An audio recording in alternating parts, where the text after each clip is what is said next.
नमस्ते। आज हम वामन पुराण के कुछ चुने हुए अंशों पर एक गहरी नजर डाल रहे हैं। जी ये 18 महापुराणों में से एक है। जी और जैसा नाम से ही जाहिर है, भगवान विष्णु के वामन अवतार की कथा इसमें मुख्य है। हाँ बिल्कुल।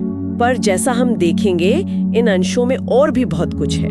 देवियों की कथाएं हैं, तीर्थों का महात्म्य है और सदाचार मतलब सही जीवन जीने के तरीके भी। सही कहा। ये अंश दिखाते हैं कि ये पुराण कितने विविध हैं। सिर्फ कथाएं नहीं, बल्कि उस समय का समाज, उनकी आस्था, उनका जीवन दर्शन, सबका एक मिला जुला रूप मिलता है। तो चलिए फिर शुरू करते हैं। बिल्कुल, देखते हैं इन अंशों में खास क्या है। सबसे पहले तो जाहिर है वामन अवतार की कहानी का सार। कैसे राजा बलि वो बहुत शक्तिशाली हो गए थे। हाँ, इतने कि देवताओं को चिंता होने लगी थी कि कहीं वो स्वर्ग पर अधिकार न कर ले। बिल्कुल। तब देव माता अदिति ने तपस्या की। यहाँ श्रोत बताते हैं कि अदिति ने पयोव्रत का अनुष्ठान किया था। ये क्या था, जरा बताएंगे? हाँ, पयोव्रत। देखिए, जैसा नाम से पता चलता है, पय यानी दूध, तो ये दूध पर आधारित एक कठिन व्रत माना जाता है। अच्छा। और इसी व्रत से प्रसन्न होकर भगवान विष्णु ने उनके पुत्र के रूप में जन्म लिया, वामन का अवतार, यानी एक छोटे कद के ब्राह्मण का रूप लेकर। फिर वे राजा बलि के यज्ञ में पहुंचे और दान में क्या मांगा? सिर्फ 3 पग जमीन। सिर्फ 3 पग? दिलचस्प है कि बलि के गुरु शुक्राचार्य, उन्होंने तो बलि को चेताया भी था, है ना? जी हाँ, बिल्कुल चेताया था। उन्हें आभास हो गया था कि ये कोई साधारण ब्राह्मण नहीं है, पर राजा बलि अपने वचन से पीछे नहीं हटे, दान देने का प्रण कर चुके थे। और यही कहानी का मतलब रुख बदलता है। वो 3 पग सिर्फ जमीन नहीं थे। बिल्कुल नहीं, वो तो बस शुरुआत थी। वामन ने फिर अपना विराट विशाल रूप धारण किया। पहले पग में पूरी पृथ्वी नाप ली, दूसरे पग में स्वर्गलोक। तब तो जगह ही नहीं बची होगी। हाँ बिल्कुल।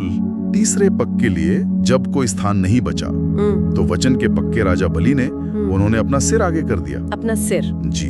भगवान ने तीसरा पग उनके सिर पर रखा और उन्हें पाताल लोक भेज दिया। तो ये कहानी सिर्फ विष्णु के अवतार की नहीं है। सही। ये वचन की महत्ता, दान की महिमा, और शायद ये भी दिखाती है कि अहंकार चाहे कितना भी शक्तिशाली क्यों ना हो, उसका अंत तो होता ही है। पर ये भी है कि बलि को पूरी तरह नष्ट नहीं किया, उन्हें पाताल का राज्य दिया। ये भी एक सोचने वाली बात है। सही कहा, ये भी एक अहम पहलू है। इसी तरह इन अंशों में देवी कात्यायनी यानी माँ दुर्गा और महिषासुर के युद्ध की कहानी भी है। ये कहानी तो बहुत जानी पहचानी है, पर वामन पुराण में इसे कैसे बताया गया है, कुछ खास है। हाँ, यहाँ खास बात ये है कि देवी का प्राकट्य कैसे हुआ, इस पर विस्तार है। जब महिषासुर का अत्याचार बहुत बढ़ गया, तो सभी देवताओं ने मिलकर देवी को प्रकट करने का एक तरह से निर्णय लिया। अच्छा? सभी ने मिलकर? जी हाँ।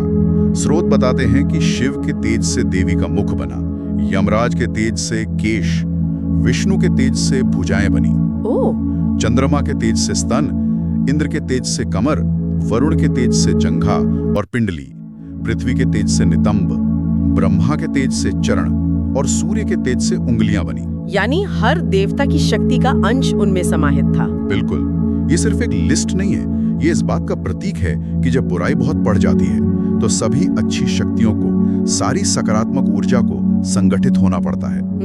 और फिर देवताओं ने उन्हें अपने सबसे शक्तिशाली अस्त्र शस्त्र भी दिए। यानी ये संगठित शक्ति की विजय थी महिषासुर पर। हाँ बिल्कुल। देवी ने फिर महिषासुर का वध किया। तो इन दिव्य कथाओं के साथ साथ ये अंश हमें पवित्र स्थानों की यात्रा पर भी ले जाते हैं, खासकर कुरुक्षेत्र की। इसका इतना महत्व क्यों बताया गया है इन अंशों में? देखिए, कुरुक्षेत्र को तो परम पुण्य भूमि माना गया है। पुराण कहता है कि यहाँ अनेक पवित्र वन हैं, नदियां हैं, सरोवर हैं जी। और सबसे महत्वपूर्ण है सरस्वती नदी, जिसे परम पावनी कहा गया है। मान्यता है कि यहाँ स्नान करने से, दान करने से, श्राद्ध करने से पाप नष्ट होते हैं और विशेष पुण्य मिलता है। कई तीर्थों का भी जिक्र है शायद। हाँ बिल्कुल। जैसे स्थाणु तीर्थ है, चक्र तीर्थ है, और एक बहुत महत्वपूर्ण है सन्निहिति सरोवर। सन्निहिति सरोवर, इसके बारे में क्या खास है? इसके बारे में तो कहा जाता है कि अमावस्या के दिन सभी तीर्थ यहाँ आकर इकट्ठे होते हैं। सभी तीर्थ? वाह जी। इसीलिए उस दिन यहाँ स्नान करने का फल कई गुना बढ़ जाता है। ये दिखाता है कि कैसे स्थान विशेष को भी आध्यात्मिक ऊर्जा का केंद्र माना गया है। यानी दिव्य शक्ति, पवित्र स्थान, और इनके साथ ही मुझे लगता है व्यक्तिगत जीवन में सही आचरण यानी सदाचार इस पर भी बहुत जोर दिया गया है इन अंशों में। हाँ, और ये बहुत महत्वपूर्ण है। सदाचार को तो धर्म का मूल कहा गया है। मूल जी। इसमें रोजमर्रा के जीवन के नियम आते हैं, जैसे स्नान कैसे करें, दान कैसे दें, श्राद्ध की विधि क्या हो, वर्णाश्रम धर्म का पालन करने पर जोर है। यानी समाज में अपनी भूमिका और जीवन के अलग अलग पड़ावों के अनुसार अपने कर्तव्यों को निभाना। जी बिल्कुल, वही अपने कर्तव्यों का निर्वहन। और सिर्फ अच्छे कर्मों की बात नहीं है, बुरे कर्मों के परिणाम भी बताए गए हैं। जैसे कि क्या उदाहरण है? जैसे चोरी करना, हिंसा करना, दूसरों की निंदा करना, इन कर्मों के लिए अलग अलग तरह के नरकों का वर्णन मिलता है। नरक का वर्णन? हाँ, लेकिन ये सिर्फ डराने के लिए नहीं है, ये कर्म और उसके फल के सिद्धांत को समझाने के लिए है कि जैसा कर्म करोगे वैसा फल मिलेगा। अच्छा, मतलब एक नैतिक शिक्षा। हाँ, एक तरह से ये दिखाता है कि पुराण केवल देवताओं की कहानियां या इतिहास नहीं सुना रहे थे, बल्कि वो एक नैतिक और सामाजिक व्यवस्था बनाने की कोशिश भी कर रहे थे, जहाँ व्यक्ति अपने कर्मों के लिए जिम्मेदार हो।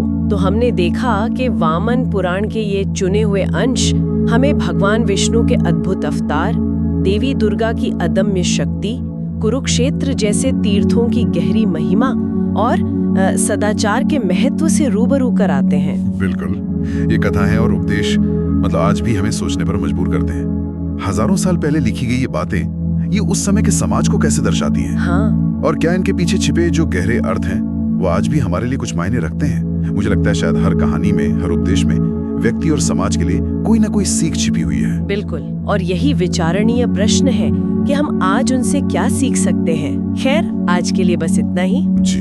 अगली बार फिर मिलेंगे एक नए विषय के साथ। नमस्ते। नमस्ते।